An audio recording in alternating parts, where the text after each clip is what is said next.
What's good, YouTube? It's your boy Tonyd2wild checking in once again, back with the bang of the day, guys. And today we have the Jordan 12 Baron in the building. Now, these are the Jordan 12 Baron set to release on September 28th for a retail price point of $200. Now, the Baron series has been around for quite some time. I've owned a couple of Barons, Baron 9s, Baron 1s. I believe there's been Baron 11 lows. There's been all sorts of damn Barons out there, okay? And if you guys don't know what the Baron is, the Baron is the minor league team for the Chicago White Sox, and that is the team that Michael Jordan played for when he retired his first time with the Bulls. So there's been various colorways out there. There's been various shoes that have symbolize the Barons or Jordan playing baseball, the Jordan 9 glove. The Jordan 9 itself was built off that baseball type of cleat and look overall. However, I think I learned later on that that was kind of not true. It was a basketball sneaker first, but it was then made into a cleat later. That was something I learned. I always thought it was a baseball shoe first, but it was a basketball shoe first, then became a baseball shoe for Jordan. With that said, the Jordan 12 black/wolf gray, these are set to release on September 28th, $200, the same exact day as the Travis Scott Jordan 1 low. So keep that one in mind. And that's why people probably haven't even been thinking about this shoe or even known it was releasing. I'm pretty sure everybody's getting ready to battle up for this Travis Scott release. However, I review everything. I review the GRs, I review the bricks, I review everything. That's what I do. I don't care about just Travis Scott, you feel me? Or just the hype stuff. Hopefully you're here watching that to realize that, and you're not just commenting on the next hype release saying you only review hype sneakers. Like, where you at right now?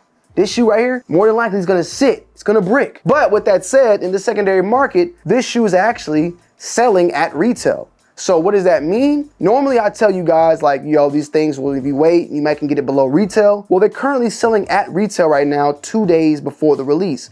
And usually when it comes to sneakers like that, you usually see them in the market that we're currently in start to just go below retail. Like we had Jordan 1s that are selling at $120 before they even release. This shoe right now is still kicking in the $190 to $200, $210 price point, depending on that size. So with that said, this might be a shoe that performs fairly well and does fairly well. Will it sell out across the whole entire world? No, I don't think so. But I do think that maybe you might want to check your local areas, Foot Lockers or wherever you want to go, because some of these stores may sell out, or even online, they may sell out if their quantity is not that much. I'm not going to say this is a sellout shoe though, but I am just saying that the fact that it's selling at retail 2 days before its release, I didn't think that at first. I thought this was going to be a shoe that was just going to brick and go below retail. Well, right now it's not looking like that's the case. As far as sizing goes, you have a size 8.5 for me, true to size like any other 12 personally.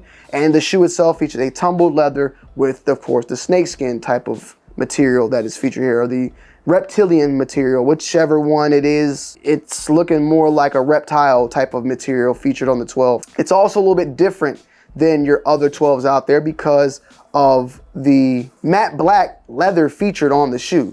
Typically you see a more shiny, more shine on the 12, a flu game, a playoff 12. If I can get some video, I'll show you that there's a difference usually here, but on the Jordan 12 Baron, it's going for a more matte black overall look, and it has a different overall texture feeling on the up, like it has a texture feeling. The tumbleness looks identical, looks the same, but it looks like it's just missing some sort of gloss or something over the leather. It has a very dry look.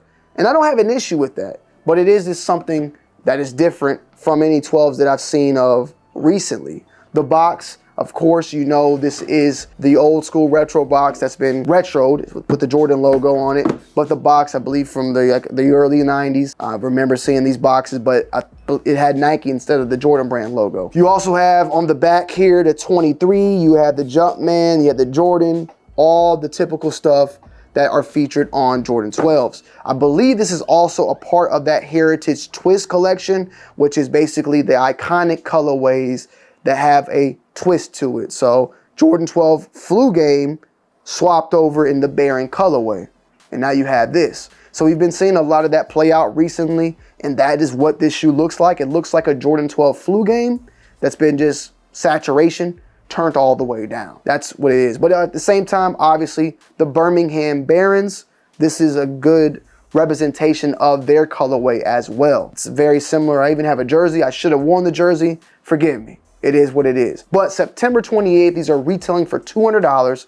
And for the most part, I think these might be, they might be decent. They might do well. We have to wait and see. You have here also plastic on there, and these are not metallic on the lace eyelets. The actual carbon fiber is your white and black. You have the gray bottom with the black herringbone pods on the toe box and on the forefront and the back of the heel. You have a black 23, typical Jordan 12, Flu Game 12, swapped with gray and matte black. That's it.